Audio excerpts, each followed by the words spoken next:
Bonjour, je m'appelle Margot Lafitte. J'ai beaucoup piloté par le passé. C'est comme ça que j'ai commencé d'ailleurs, que je suis rentrée en sport automobile.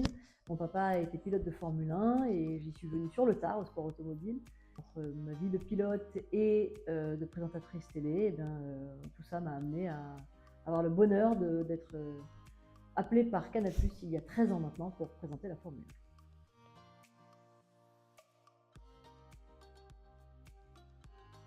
Mes premiers souvenirs liés au sport automobile, je dirais que c'est le tout premier, je pense que c'est l'accident de mon père en 86. Et c'est un souvenir qui n'est pas très heureux, mais c'est plutôt ouais, le fait de devoir rentrer de vacances parce qu'il avait eu son accident. Et c'était plus comme une espèce d'impact de comprendre que, ah oui, en fait, ok, il fait ça et c'est dangereux. Et voilà, c'est comme une première prise de conscience de tout ça.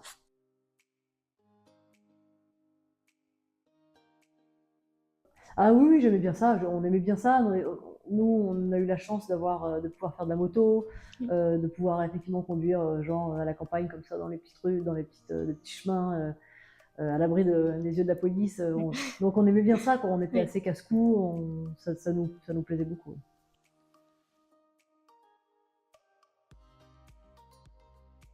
Oui, je pratiquais l'équitation à fond.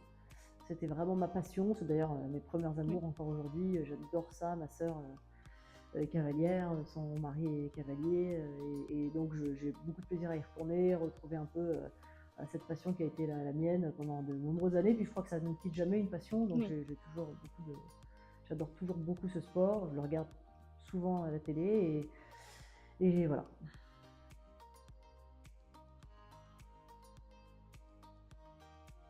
Alors l'élan, il n'est pas venu de moi, il est venu d'un pote de mon père, qui organisait à l'époque le Trophée Andros, qu'il a organisé pendant de nombreuses années, et qui cherchait des jeunes filles novices qui n'avaient jamais piloté, qui n'avaient jamais été licenciées, et qui nous a dit, qui a dit à mon père, fais venir tes filles, là, on avait l'âge, quoi. Moi j'avais 20 et quelques années, et ma sœur était un peu plus âgée, donc on a essayé, voilà, vraiment complètement arrivé, total néophyte, oh, c'est amusant. Moi j'aimais bien, encore une fois, j'aimais bien ça. J'avais pas fait beaucoup de karting parce que ça m'intéressait pas beaucoup. Je le faisais un peu avec mes copains parce qu'ils aimaient ça et qu'ils savaient que j'étais un peu connotée sport automobile.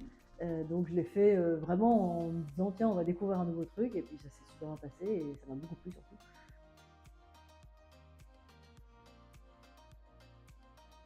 Immédiat. D'accord. Ouais, franchement, c'était on-off. À l'époque, je montais encore beaucoup à cheval. J'avais une petite jument que j'ai vendue dans les 2 mois, je crois. Et ça a été vraiment une révélation, quoi. Révélation, je me suis pas dit je vais devenir pilote, hein, mais la révélation de dire j'adore ce sport et j'ai envie de le pratiquer. Et puis on a très vite commencé avec la compétition en plus, et comme moi j'aimais bien ça, la compétition, ça m'a tout de suite parlé, puis ça a bien marché. Qui plus est, la première course, je termine deuxième, donc je me suis un peu emballée.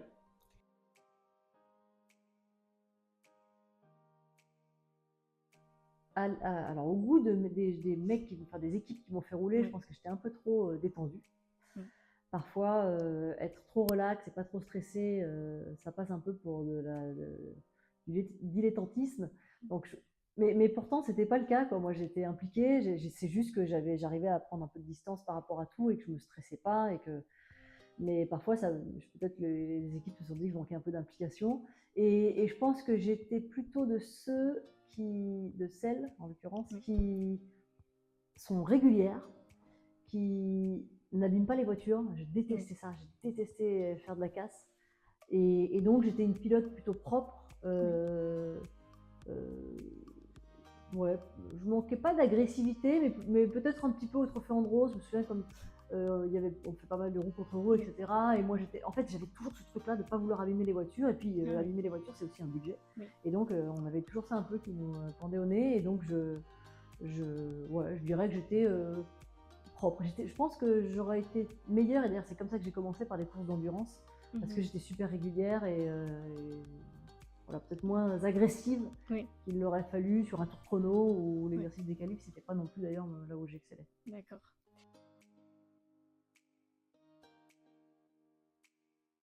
J'ai construit mon expérience au fil des courses. J'ai eu de la chance parce que j'ai commencé par la Fun Cup, qui sont les petites coccinelles, courses d'endurance, et où on roule beaucoup. Donc en fait, quand tu fais une saison, tu passes je sais pas combien d'heures derrière le volant, en plus en peloton avec beaucoup de voitures. Donc pour faire ses armes, c'est vraiment génial. Enfin, Oui. et encore aujourd'hui, c'est un truc dans lequel je pense que n'importe quel pilote, même hyper confirmé, peut s'amuser. Donc c'est vraiment une catégorie super. Et moi, j'ai fait des années de ça. Donc c'est vraiment au fil des mois, des ans que j'ai pris de l'expérience. Et puis de toute façon, on n'arrive à rien sans expérience. Et puis j'étais aussi quand même bien accompagnée. Il y avait toujours des pilotes dans l'équipe qui roulaient mieux, qui donnaient des conseils et qui étaient. Et puis moi j'aime bien apprendre, quoi. J'avais aussi ce goût-là de vouloir me poser des questions, comprendre. Je dis pas que je passais des heures derrière mes acquis parce que moi c'est pas mon truc préféré, mais j'aimais bien comprendre, quoi.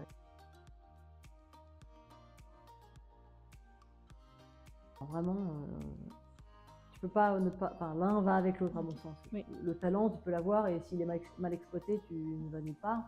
Et puis pareil, l'apprentissage, tu peux être le plus assidu, celui qui passe le plus de temps derrière ton ordinateur sur les acquisitions de données, qui va passer le plus de temps au volant, et si tu n'as pas ce petit truc en plus, malheureusement, ça payera toujours plus que le mec qui a du talent mais qui ne bosse pas.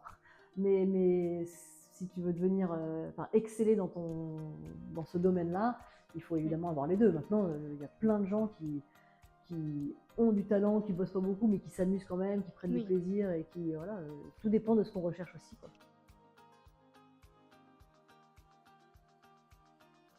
Non, pas de saison ni de course. Oui, enfin, c'est dur. Oui. Je sais pas trop quoi résumer. Enfin, c'est d'ailleurs, même, je suis pas sûre d'être en mesure de résumer.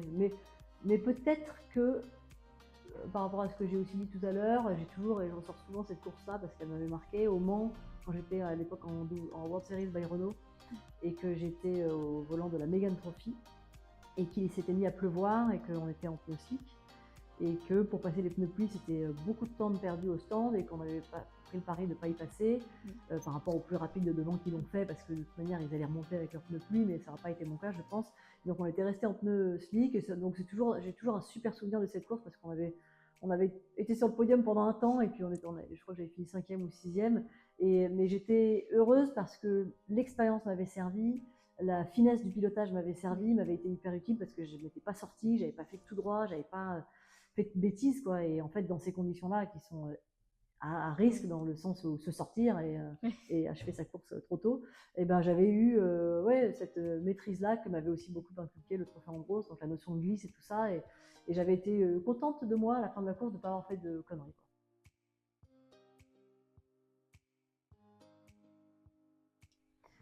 Oh, le trophée, ça m'a apporté tout, en fait, tout. Je peux pas dire mieux que ça.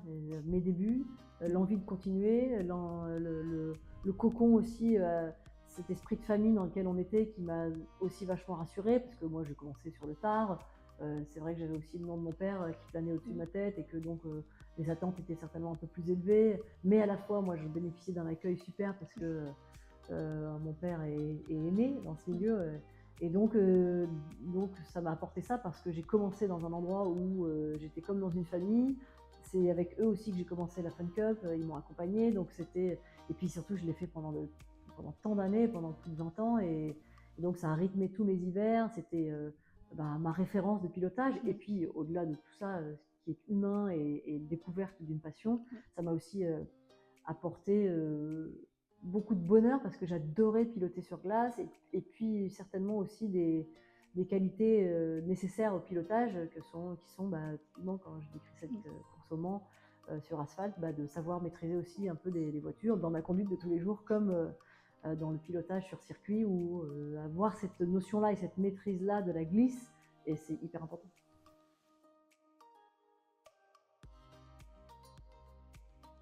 Je continue pas, malheureusement, parce que depuis que le Trophée Andros s'est arrêté, comme je veux pas trop rouler pendant l'été, parce que j'ai un programme pas mal chargé avec la F1 et pas repartir sur les circuits, je mis un peu en pause, j'ai des enfants, donc ça demande un peu de présence, et donc je pourrais pas me partir encore sur les circuits. Donc ça me manque, et j'y reviendrai. Ce qui est génial avec le sport auto, c'est qu'on peut continuer pendant longtemps, et la retraite n'a pas d'âge, donc j'y reviendrai.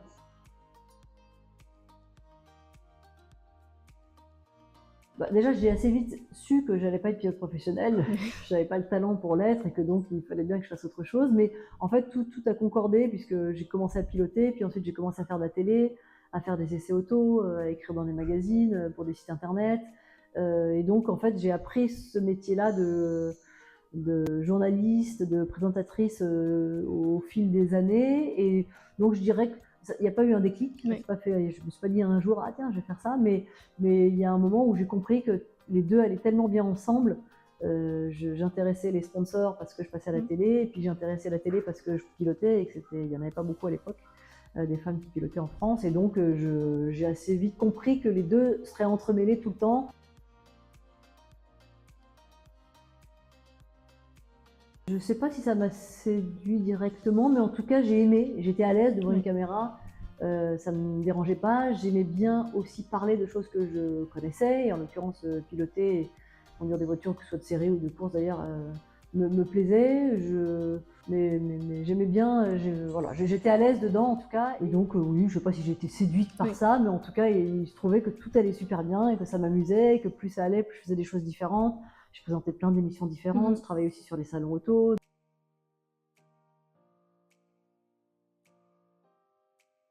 Ouais, je trouve que Canal fait du super boulot là-dessus.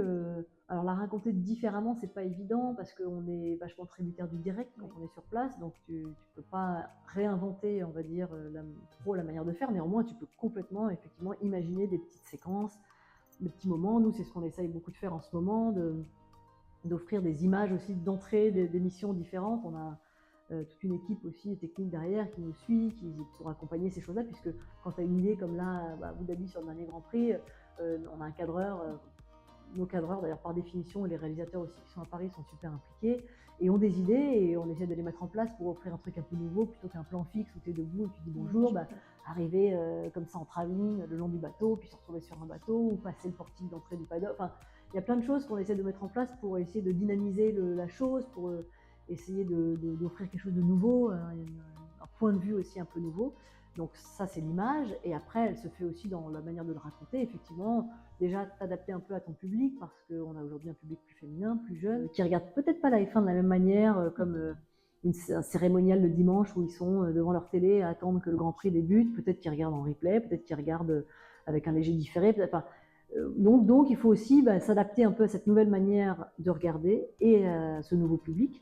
Donc tu racontes l'histoire un petit peu différemment. Parfois on va avoir aussi envie de rappeler notre patrimoine de la F1, de l'histoire de la F1, que ces jeunes arrivants ou ces nouveaux fans, parce qu'ils ne sont pas forcément que jeunes, mais en tout cas nouveaux fans ne connaissent peut-être pas. Et donc rappeler combien on y attache de l'importance et combien à notre sens ça compte dans la manière de raconter la F1 aujourd'hui. Plein de gens qui ne savent pas que McLaren est multititré en Formule 1, et que c'est une écurie qui ne marchait pas il y a 4-5 ans et qui aujourd'hui marche super bien, et que peut-être qu'ils se disent « Ah non, il marche bien ». Enfin voilà, donc nous on trouve du sens à tout ça dans la manière d'éditorialiser tout ça, et c'est hyper intéressant parce que ça veut dire que tu te réinventes un petit peu aussi.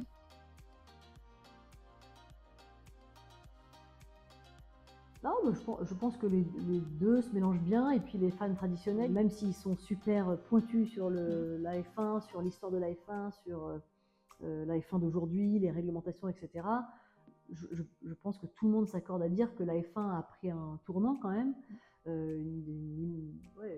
Aujourd'hui, grâce à Netflix, certes, dans le monde, grâce au film de la F1, grâce à tout ça, ils se rendent aussi compte peut-être de l'envergure que prend le sport mondialement, et donc ont l'intelligence de comprendre que c'est nécessaire d'avoir des nouveaux fans, des plus jeunes, plus de femmes, et que c'est, voilà, je pense que c'est plutôt bien accueilli. Après, il y a peut-être des staccanovistes du truc qui n'en démordent pas et qui veulent rester que techniques, mais je crois pas quand même.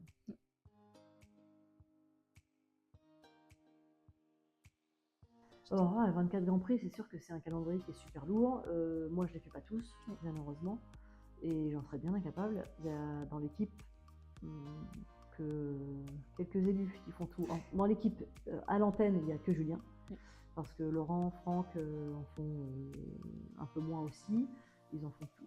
Enfin, bref, on se répartit tout ça de manière assez équilibrée, afin que pour ceux qui ont des familles aussi, ce soit digeste. Franck et moi, on a tous les trois une famille, donc c'est aussi beaucoup pour ça qu'on essaie de s'organiser du mieux possible, de faire en sorte que quand il y a 2 grands prix consécutifs, voire 3 comme en fin de saison, on ne les enchaîne pas, et que voilà, on s'y retrouve tous pour.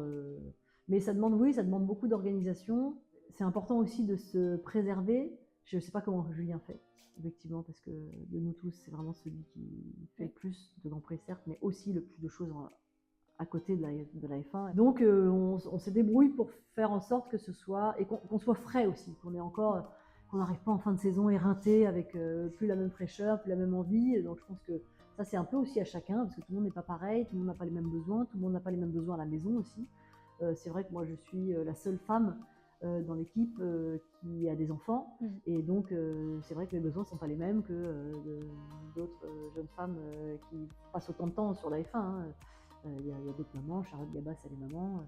Donc, mais moi, je suis celle qui en fait le plus et qui suis maman. Et donc, oui, il y a une adaptation et une considération, en tout cas pour moi, par rapport à ma famille, par rapport aux absences, etc., que je prends totalement, que j'ai en tête quand je fais mon calendrier. Et voilà, j'essaie de trouver ce juste équilibre, mais qui n'est pas toujours facile à trouver. Et puis, il y a aussi les déplacements, la fatigue que ça instaure. Parfois, on rentre, on est un peu cuit. Les enfants, eux, ils ne nous ont pas vus depuis quelques jours, donc ils sont hyper sollicitants et il faut être disponible parce qu'on est là, après tout. Donc, voilà, il faut arriver à trouver ce juste équilibre-là. Et c'est pas toujours évident.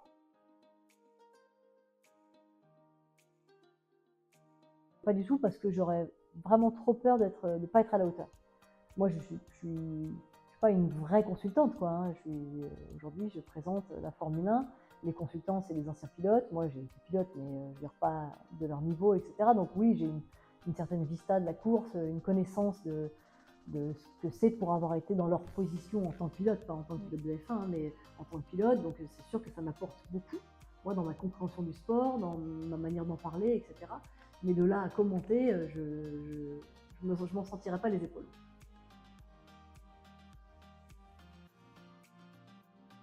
Oh bah oui, j'ai eu la chance, heureusement, de pouvoir le faire. J'ai conduit plus de 2 ou 3 F1 dans ma vie. Et donc j'ai déjà goûté à ce plaisir-là. Donc oui, enfin, de toute manière, c'est aussi pour ça que c'est un métier passion, un sport passion. C'est parce qu'on enfin, en tout cas moi, j'ai envie. Et quand je les vois, et en fait quand je ressens, je pense que je ressens aussi beaucoup leurs émotions, parce que je peux imaginer ce que ça peut faire. Encore une fois, je n'ai jamais été pilote de F1, je n'ai jamais piloté à ces niveaux-là, hein, mais je sais ce que c'est la satisfaction d'avoir fait une belle course. Peu importe le niveau, finalement, c'est aussi le travail que tu fournis pour y arriver. Et quand tu parviens à faire un super résultat, voilà. Donc ça m'aide beaucoup dans la compréhension du sport, et ça me donne aussi vachement envie ouais, de piloter. Oui, une F1, j'adorerais en piloter une à nouveau.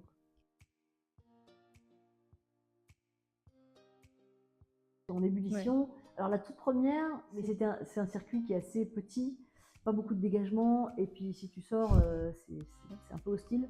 Donc je dirais que j'ai pas savouré pleinement le truc. Là où je l'ai vraiment savouré, c'est quand j'ai piloté la Lotus au Castellet. Donc sur le circuit Paul Ricard, c'est quand même une autre histoire, parce que tu as beaucoup de dégagement, c'est un grand circuit, il y a une longue ligne droite, il y a un virage super rapide qui s'appelle Cygne.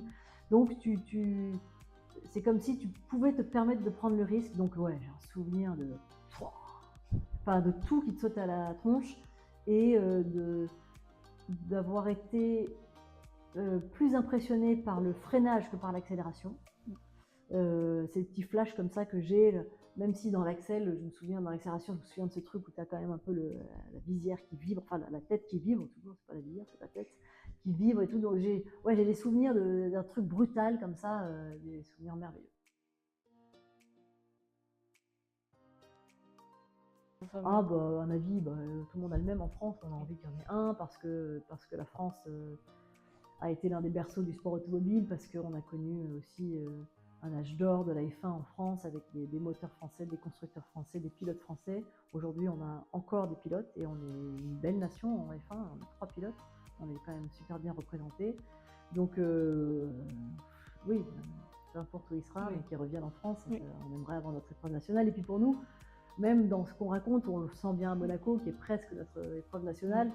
Pour nous, c'est aussi une épreuve, même si elle demande beaucoup plus de boulot que sur toutes les autres épreuves, c'est quand même une épreuve qui est géniale pour nous raconter. On a plus d'antennes, on a plus de choses à dire, on a plus de fans, plus de gens qu'on connaît, plus de témoignages aussi. C'est assez agréable pour nous, c'est assez galvanisant quand même dans notre année.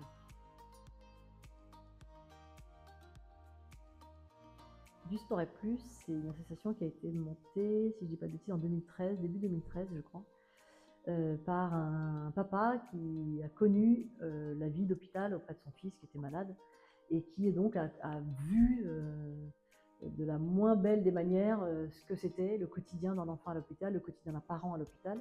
Et donc, il a eu cette idée de monter cette association-là pour récolter des fonds pour améliorer le quotidien des enfants en hôpitaux, c'est-à-dire à travers de l'achat de matériel pour leur apporter soit un ordinateur, soit une télé pour leur salle où ils se retrouvent, soit des jouets, soit un canapé, soit même aider les services finalement, parce que on aide tout le monde, pas que les enfants, on aide aussi les services à mieux se sentir, les parents à passer du meilleur temps, plus qualitatif aussi à l'hôpital, et peut-être un peu moins dur, ou en tout cas adoucir un peu ce quotidien-là. Donc quand il m'a contacté en 2013, son message m'avait vachement touchée, je ne sais pas pourquoi, ça m'a interpellée, et donc j'ai tout de suite répondu.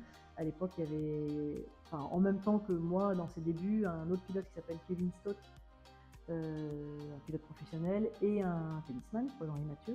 Donc on était tous les trois dès les débuts de l'association, et super touchés par la sensibilité qu'avait eu Eric, le président aujourd'hui de cet asso. Et puis donc on a grandi ensemble, parce que lui aussi c'était ses débuts, lui aussi il découvrait un peu ce que c'était, comment ça fonctionnait, comment on pouvait la faire marcher. Il comprenait que le sport était un super vecteur, parce que, mine de rien, tous ces petits-enfants, au-delà d'améliorer leur quotidien en récoltant des fonds, tu peux aussi les inviter sur des événements sportifs et les sortir de l'hôpital pour une après-midi, une matinée, une journée. Et c'était, voilà, le but était merveilleux et avait beaucoup de sens aussi. Donc c'est peut-être aussi pour ça que ça m'a touchée, parce que ça donnait un peu de sens à quelques opérations qu'on pouvait faire pour eux. Et donc voilà, l'asso a vachement grandi. Il a fait un boulot de dingue, parce que lui au départ il était aussi prof à côté, donc il mêlait les deux, puis il s'est consacré ensuite à plein temps, parce qu'il y avait beaucoup de services qui soutenaient. Donc voilà, puis plus récemment il en est venu à faire un service une activité physique adaptée pour les enfants, parce que c'est vrai qu'au-delà de les sortir, il faut aussi les faire se bouger. Parfois il y en a qui le peuvent, ils ne le peuvent pas tous malheureusement, mais ceux qui le peuvent, c'est aussi sympa de leur apporter quelqu'un qui vient à l'hôpital et qui les aide à faire quelques petits exercices, encore une fois, les sortir de leur quotidien, leur changer les idées. Et donc voilà, je suis marraine et très heureuse de l'être aujourd'hui, et j'espère contribuer et aider du mieux possible.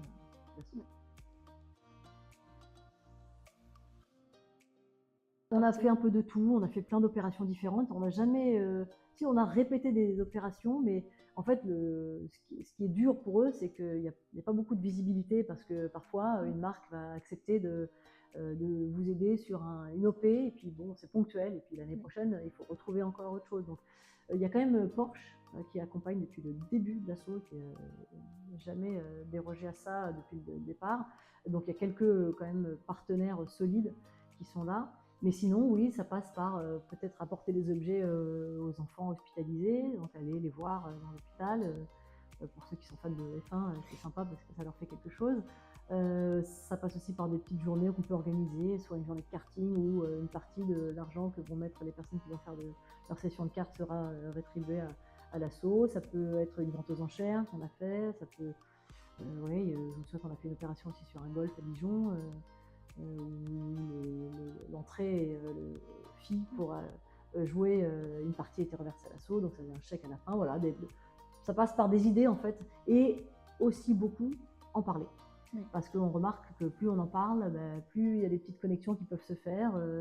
Parfois il n'y a rien, ça donne rien, mais en tout cas, sans en parler, on est sûr de n'arriver à rien, alors qu'en en parlant, parfois il en ressort quelque chose de positif. Et on a aussi des contacts, des choses qui se font avec nos contacts à nous dans le sport, dans le milieu dans lequel on travaille.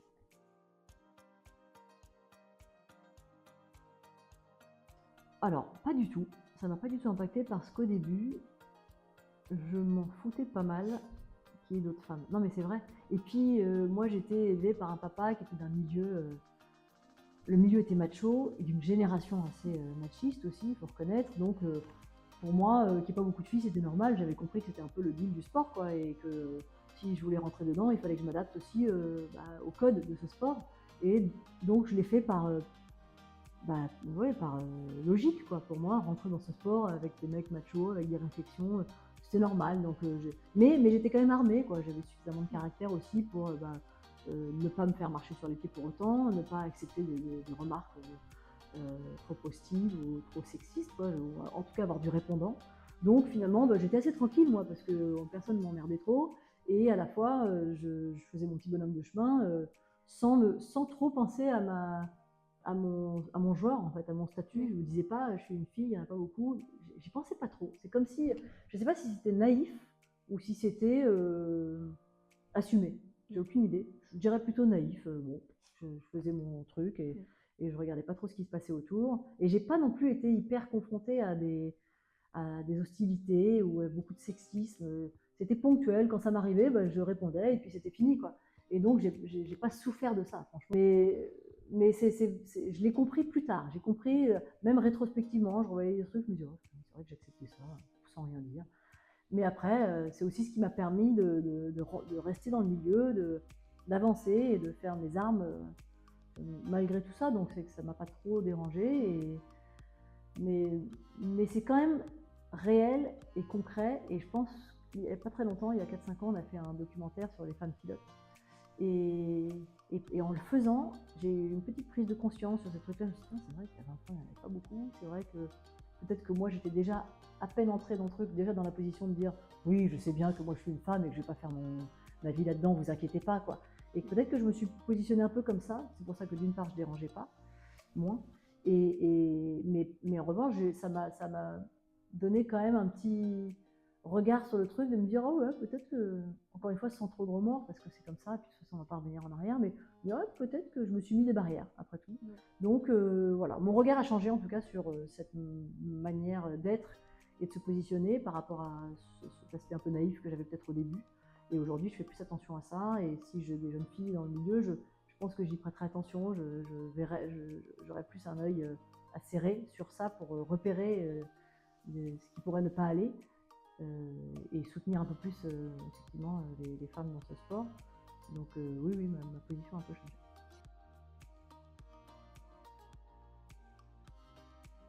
Ah oui, surtout les dernières années. Hein. Franchement, aujourd'hui, la place qu'on accorde à la femme dans le milieu, elle est hyper acceptée en fait. Aujourd'hui, c'est totalement normal. Moi, je dis pas que c'était pas normal, mais bon, je pense qu'il y a beaucoup de gens qui se posaient la question. Je dis, rien à faire là, celle-là. Je suis certaine de ça. Encore une fois, je m'en foutais, mais je pense que je le voyais, quoi, je le ressentais, et c'était pas très bienvenu, et puis pas très compris, quoi. Comme si j'avais pas. D'ailleurs, mon père, le premier, hein, lui, je disais, bon, tu rentres dans le milieu, mais tu vas te casser les dents, hein, a priori. Voilà. Pas... Donc, mais voilà, l'histoire a démontré le contraire. Et donc, je pense qu'aujourd'hui, ça a quand même vachement changé. D'une part, les mentalités, et d'autre part, la place qu'on laisse maintenant aux femmes avec les commissions qui ont été créées à la FIA depuis quelques années déjà, et puis les formules 100% féminines qui ont été créées aussi. Disons que je ne dis pas que je cautionne à bloc les formules 100% féminines parce que c'est un sport mixte et qu'il faut être confronté aux autres, enfin, à ceux à qui on sera confronté quand on rentrera vraiment dans le sport. Mais je pense que c'est un bon coup de pied dans la fourmilière pour dire, ok, on est obligé de taper un grand coup pour dire, regardez, c'est possible, donner envie.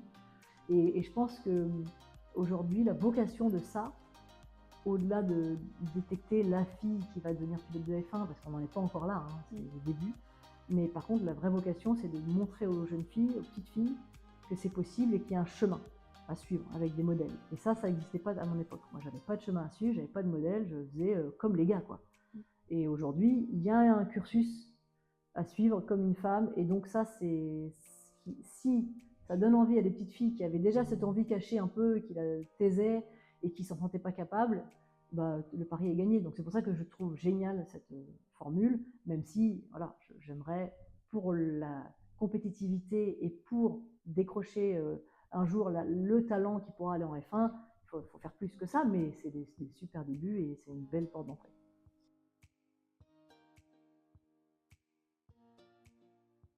Jade, je la connais pas. Lisa, oui, j'ai suivi, c'est un nom une fois que je connais, je sais à peu près son parcours. Doriane, ça fait un bout de temps que je la suis parce qu'à l'époque de, comment ça s'appelle, la Rising Stars, là, les trucs de la FIA, à l'époque il y avait Michel Mouton, Cathy Muller qui était dans la commission pour les femmes à la FIA, il y avait eu ce volant que réalisait Ferrari, là je crois, je sais plus, enfin bref, un truc en karting pour mettre en avant les jeunes filles, et elle n'avait malheureusement pas gagné, mais elle avait terminé deuxième, et donc je l'avais connue à ce moment-là, et donc suivi ensuite après parcours qui est génial parce qu'il est plein de talent, plein de passion.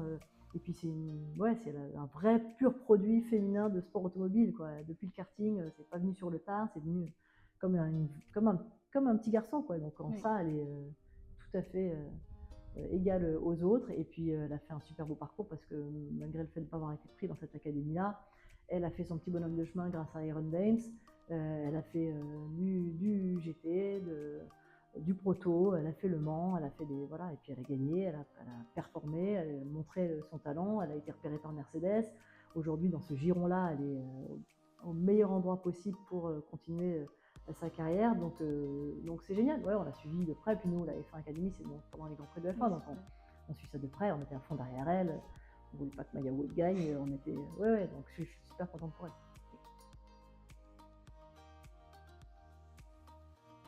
Le projet est merveilleux parce qu'il a répondu à toutes les attentes, c'est-à-dire on n'est pas là que pour mettre des femmes en avant, on est là pour mettre des femmes compétitives en avant, et c'est ce qu'elle a réussi à faire en créant les équipages féminins, puis aussi à réussir à étendre ça au rallye, à même d'autres sports, puisqu'elle a aussi investi l'équitation et tout ça. Donc génial d'avoir des gens comme ça, parce que ça porte le sport, ça donne de la crédibilité aussi, et je pense que c'est peut-être ça le pari le plus gagnant qu'elle ait réalisé, Déborah, c'est d'avoir donné de la crédibilité et de la légitimité à ces jeunes femmes en leur permettant d'être dans les meilleures conditions possibles, comme une vraie équipe pour aller gagner un championnat, et en les mettant comme ça, en les enveloppant, en leur permettant de donner le meilleur d'elles-mêmes, de faire beaucoup d'essais, d'être en confiance, d'avoir des équipes autour qui croient en vous, qui travaillent pour vous, et pas être un petit cas isolé finalement d'une petite nana dans une équipe à qui on n'est pas sûr de donner sa confiance. Là, c'était massif, c'était imposant et c'était pertinent, et donc non, c'est génial.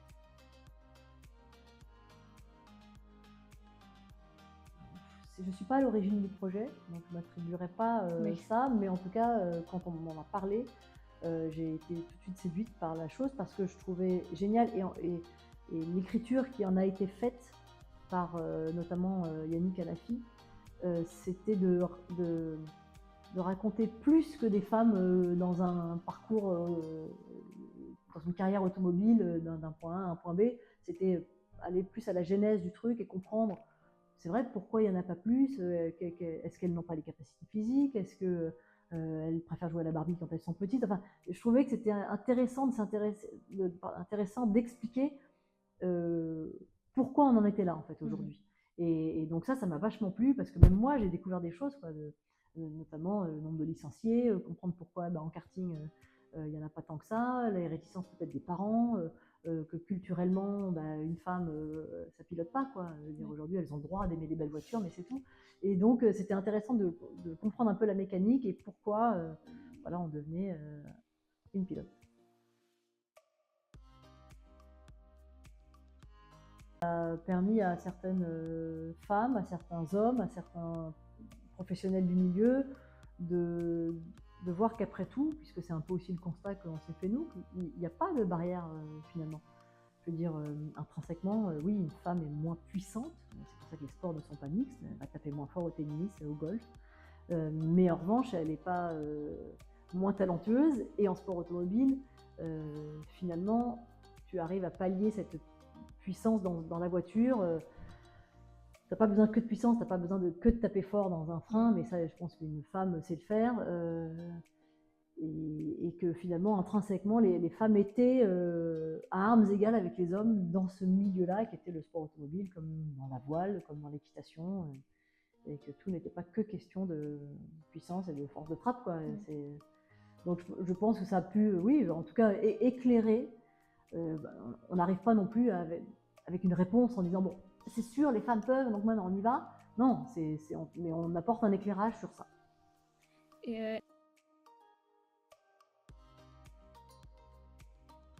C'est sûr que oui, quand tu es dans l'ambiance des 24 heures, mais j'y avais déjà beaucoup travaillé avant, et donc j'avais déjà goûté à ce que ça pouvait représenter de piloter aux 24 heures. Et oui, c'est quelque chose qui, je dirais, ça m'a toujours donné envie, mais ça n'a jamais été genre un rêve. Oui. Et donc en ça, je ne me suis pas fixé un objectif de me dire je veux faire les 24 heures du Mans dans ma vie, c'est une case à cocher. si un jour j'en ai l'opportunité, mais bon, ça me nuit, hein, plus en plus. Je pilote de moins en moins et je vieillis. Mais c'est sûr que ce serait, ouais, accéder à ça, c'est extraordinaire, mais c'est pas un rêve que je me suis fixé, quoi. J'ai toujours été, je sais pas si c'est trop réaliste parfois, de dire attends, non, c'est pas offert à tout le monde peut pas le faire, t'as pas forcément le talent pour le faire, etc. Donc un peu dans cette position de me dire non, non, mais ça va, moi ce que j'ai fait c'est déjà génial. Peut-être que ça revient à cette petite réminiscence de pas se trouver légitime, de se positionner tout de suite d'entrée de jeu en disant non, non, mais moi je viens juste m'amuser, hein, vous inquiétez pas, je viens faire chier personne. Et peut-être que ça m'a empêché de rêver grand. C'est possible, parce qu'il n'y avait pas assez de femmes qui avait ouvert la voie. L'idole et la référence, c'était Michel Mouton.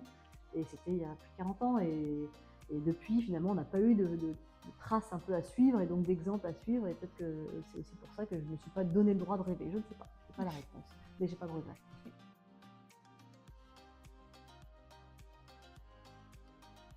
Les conseils, c'est pas évident, hein. Les conseillers ne sont pas les payeurs. Mais passer du temps le plus possible, aller voir le plus de. En fait, tout vient aussi par ton implication, quoi. Si tu passes tous tes week-ends sur un circuit de course, que ce soit de la Fun Cup à la Formule 1, hein, il ne faut pas forcément aller en F1, mais en tout cas, toute expérience prise dans le domaine te servira et enrichira tes capacités, quoi. Donc, dans un premier temps, oui, y aller. Je dis pas que, par exemple, pour faire mon métier, tu n'es pas obligé d'être passionné, c'est pas une nécessité absolue. Mais par contre, c'est une connaissance. Et donc, pour connaître, ben voilà, si c'est pas aller sur les circuits, en tout cas, il faut y aller au moins pour voir ce que c'est, mais s'y intéresser, comprendre l'histoire du sport, etc.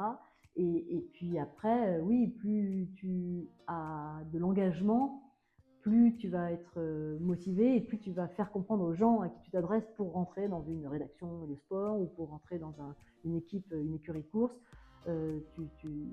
Ton implication sera peut-être différente de quelqu'un d'autre et c'est en ta motivation qui va peut-être être le petit élément qui va déclencher que le mec va te prendre toi et pas quelqu'un d'autre parce qu'il y aura un petit truc en plus, quoi, pas juste. Donc oui, passer du temps, prendre du temps pour découvrir le milieu, pour bien le connaître, savoir de quoi on parle et si c'est pas la F1 et le sport auto, le sport, ou même si c'est omnisport, parce qu'on peut aussi vouloir être journaliste omnisport, hein, on aime tellement le sport qu'on veut parler de tous les sports. Être allé déjà sur un terrain de basket, sur un terrain de foot, voilà, aller sur le terrain pour déjà sentir le sport et mieux en parler. Moi, j'ai longtemps dit que c'était Hamilton parce que j'ai été hyper impressionnée quand j'ai réalisé l'interview, qui était mon premier gros one-to-one pour Canal, qui était la première fois que j'interviewais enfin dans le cadre d'une vraie interview posée, assis, un champion du monde. Donc ça a toujours été ça ma réponse, mais j'ai depuis eu d'autres moments que j'ai appréciés, quoi, qui m'ont marqué. Verstappen plus récemment. En fait, j'ai un immense respect pour ces mecs-là, et donc je suis pas du tout blasée, quoi. Donc quand je fais une interview, un moment privilégié avec quelqu'un, un pilote de F1, ça me fait quelque chose, quoi, encore, et je pense que j'espère ne jamais être blasée de ça. Et peut-être aussi que c'est parce que j'en fais pas 50 dans l'année, qu'à chaque fois ce sont des moments qui sont un peu marquants, mais oui, je dirais Hamilton parce que c'était la première, et plus récemment Verstappen parce que c'était les débuts de lui en tant que champion. J'écris toute seule. En fait, après, c'est toujours une discussion. On peut discuter, de dire tiens, qu'est-ce qu'on a envie d'entendre de lui? Parce que selon la période de l'année, selon la période de sa vie, si Hamilton est en fin de cycle chez Mercedes et qu'il va chez Ferrari l'année d'après, ça ne va pas amener les mêmes questions que s'il est en pleine lutte pour un championnat, etc. Donc, on affine déjà un peu ce qu'on a envie d'entendre de lui. Donc, ça, c'est ouvert à discussion. Après, moi, j'écris mes questions, je les soumets. Soit on réajuste, soit pas. Enfin, il y a toujours, enfin, on fait jamais tout de son côté quoi qu'il arrive. Enfin, en tout cas, moi, j'aime pas fonctionner comme ça. J'ai besoin aussi de l'aval des autres. Je suis pas non plus pas suffisamment d'assurance pour me dire ce que j'ai écrit c'est parfait, j'ai besoin de personne pour me relire. Non, je veux toujours entendre l'avis des autres, et je pense que c'est important aussi parce que parfois tu es aussi un peu trop dans ton truc et donc un éclairage extérieur vient t'apporter je fais même lire parfois mes questions à des copains qui aiment le sport auto, des copains qui ne connaissent rien et qui disent ah, un mec comme lui, j'aimerais bien savoir ça. Voilà, ça peut m'arriver de poser ce genre de questions extérieures.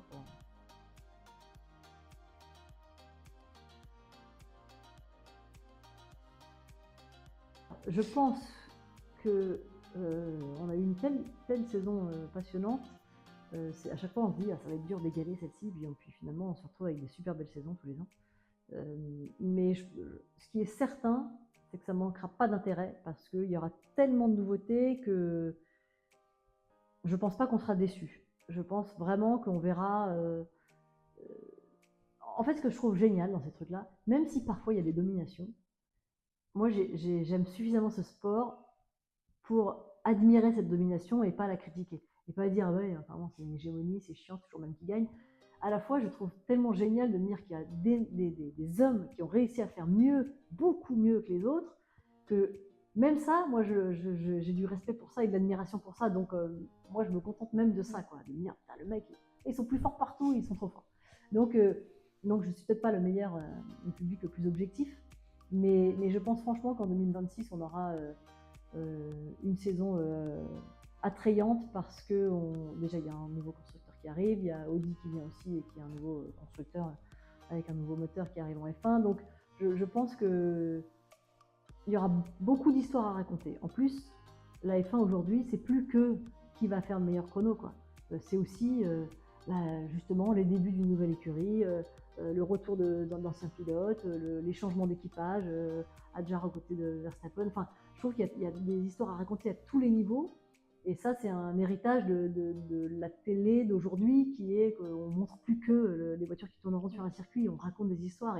Et de ce point de vue-là, l'année prochaine, je ne sais pas par où on va commencer, quoi. Il y a trop de trucs à raconter. Donc, je suis très optimiste pour la saison 2026. Et après, pour la deuxième partie de la question sur ce qui sera le plus, ce qui changera le plus, la motorisation, quoi, hein, d'avoir 50% électrique, 50% thermique, parce que ça va changer beaucoup de choses dans le pilotage, la physionomie des voitures va changer. Donc, oui, j'ai pas d'éléments exacts pour te répondre, mais peut-être oui, la motorisation, quoi. Les premiers qui ont lieu à Barcelone pour vraiment le déverminage de toutes ces nouvelles voitures, ça, il n'y a pas de diffusion. C'est même à huis clos, il me semble. Alors que Bahreïn, oui, ça sera diffusé comme tous les ans, les deux sessions suivantes. La Red Bull à Suzuka. Et pourquoi? Parce que Verstappen a décroché la pole cette année, parce que Suzuka c'est le circuit sur lequel je rêve de rouler, et parce que la Red Bull, encore une fois, a fait la pole, donc voilà, Red Bull ou McLaren, je suis pas difficile. Ah non, je changerai rien. Non mais je veux dire, oui. Non mais c'est vraiment une philosophie de vie, de se dire que si tu ne peux pas revenir en arrière, donc vraiment, ça sert à rien. Alors, l'avis sur l'événement, mais j'ai été absolument déboussolée. C'est vraiment le mot. C'est-à-dire que je suis arrivée, je ne savais pas tellement à quoi m'attendre. J'avais vu le premier et j'avais compris l'engouement, donc je me suis dit, oh waouh, j'étais très impressionnée, mais à distance, quoi. Et donc, j'ai débarqué en me disant, oh, j'avais un peu peur de connaître personne, parce que je ne connaissais pas trop les influenceurs, quoi. Il y en avait quelques-uns que je connaissais, mais pas tous, loin de là. Et donc, j'avais un peu peur. Donc j'y vais vraiment comme une novice, genre à quoi je m'attends, je ne sais pas. Voilà. Et donc, quand je suis arrivée, déjà quand j'ai vu la queue pour rentrer sur le circuit, quand j'ai vu le monde sur le circuit déjà présent à 8h du mat', quand j'ai vu la population aussi, parce qu'on a eu quelques petits bains de foule, puisque les quelques plateaux qu'on a fait, il y a eu un moment donné où je sais pas, c'est leur parade à eux, ou je ne sais plus à ce moment-là. Je me suis dit, mais extraordinaire, quoi, l'engouement de fou, la population de hyper jeunes, mais hyper dynamique, hyper positif, hyper passionné, enfin, que des gens contents d'être là, quoi. Et ça fait, je dis pas que les gens qui viennent sur la F1 le sont pas, mais il y a parfois effectivement quelques mecs qui sont un petit peu trop aficionados d'une certaine équipe et qui vont donc être déçus en fonction du résultat. Là, je pense que peu importe ce qui se passait en piste, peu importe si la personne qu'ils aimaient le plus sur les pilotes ratait, je pense que quoi qu'il arrive, le public était hyper heureux d'être là, hyper motivé. Et je dirais que c'est ça, c'était extrêmement frais. Ça, j'ai trouvé ça génial. Je me suis dit, ça fait du bien d'avoir des gens qui sont heureux d'être là, contents, et ça fait un vrai coup de fraîcheur sur le sport automobile. Et puis après, conduire la safety car, c'était déjà une première pour moi. Et donc le défi était, ouais, c'était trop marrant, quoi. Pareil, là, je savais pas du tout à quoi m'attendre parce que j'avais aucune idée en fait, des petits protocoles et tout ça. Moi, je connaissais rien, tout ça. Je vois bien comment ils font, je vois bien à quel moment ils interviennent, etc. Mais j'imaginais pas la tension que tu as dans la voiture, même quand tu es en stand-by, en fait, tu as le moteur qui tourne tout le temps, tu es là et t'attends et limite, tu as déjà les mains sur le volant et tu es prête à accélérer, quoi, puis sur le frein et dès que tu. Donc, j'ai été surprise par ça, par cette tension permanente, en fait, du rôle et aussi la responsabilité incroyable que tu as. Pareil, j'avais pas mesuré ça.